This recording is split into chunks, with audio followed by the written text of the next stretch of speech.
এই ছেলে, দাঁড়া, দাঁড়া বলছি। আসসালামু আলাইকুম ম্যাডাম, কিছু বলবেন? বলার জন্যই তো তোকে ডাকছি, এদিকে আয়। ম্যাডাম, কোনো কিছু ভুল করছি নাকি ম্যাডাম? ভুল করছি কিনা না, আয় আমার সাথে আয়, তাহলে বুঝতে ম্যাডাম পারবি। হাত, ম্যাডাম আমি যাচ্ছি। আরে আয়।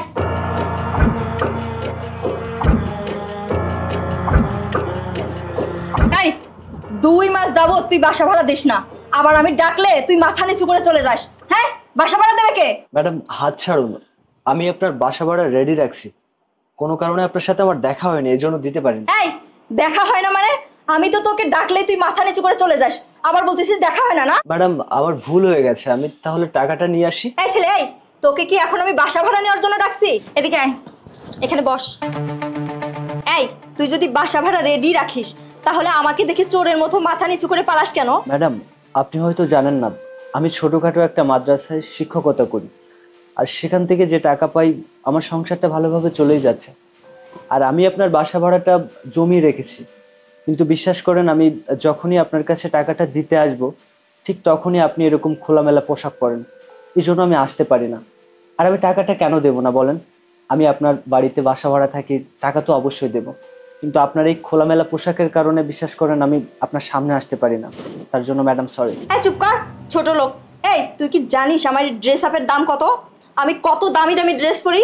এই তোর সাহস কি করে হলো আমার ড্রেস সম্পর্কে কথা বলার? এই তুই কি জানিস আমার হাজবেন্ড সিঙ্গাপুরে থাকে, কত স্বর্ণ গহনা আমাকে পাঠায়? ঠিক আছে, সরি ম্যাডাম, আমার ভুল হয়ে গেছে। আমি বাসা ভাড়াটা এক্ষুনি আপনাকে এনে দিচ্ছি। এই চুপ কর, আমি কি তোকে বাসা ভাড়ার জন্য ডেকেছি?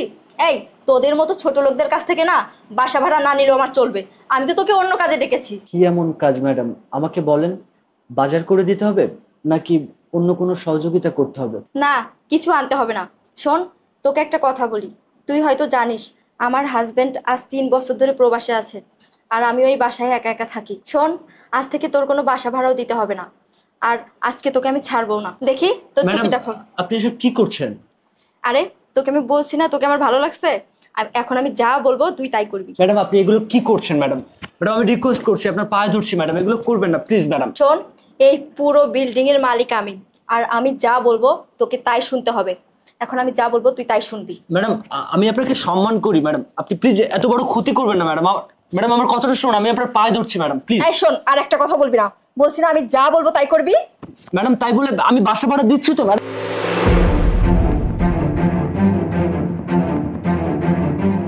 ম্যাডাম আমি তাহলে পাঞ্জাবিটা খুলে ফ্রেশ হয়ে আসি, আপনি যা বলবেন আমি তাই শুনবো। ঠিক আছে, যা তুই ফ্রেশ হয়ে আয়।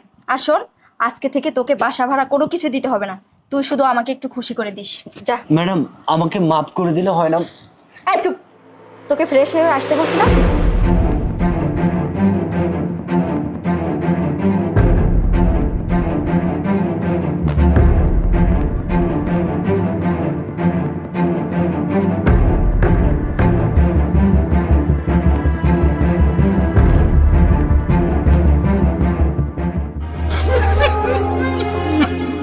হে খোদা বাড়ি ইলাহি, তুমি আমাকে এই বিপদ থেকে উদ্ধার করো।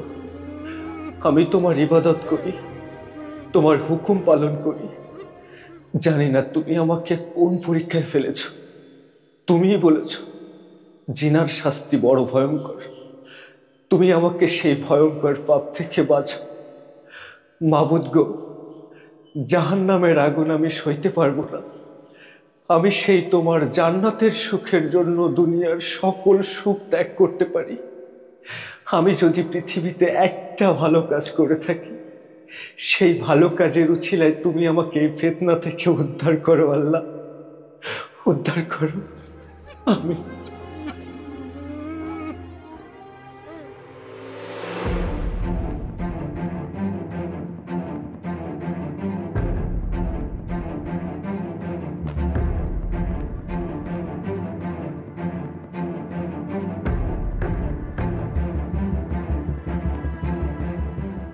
এই তোর আসতে এত সময় লাগে? আরে তোর মুখে এগুলো কি? এই দূরে যা, দূরে যা। ছি ছি ছি, আমি এ কোন ছেলেকে বাসায় নিয়ে এসেছি? ছি, এই বাসা থেকে বের হ। কি একটা মানুষকে আমার বাসায় নিয়ে এসেছি। মাবুদ গো, তুমি আমায় রক্ষা করেছো মাবুদ। দর্শক, এই ধরনের ইসলামিক ভিডিও পেতে পেজটিকে ফলো করুন আর ভিডিওটি শেয়ার করতে ভুলবেন না।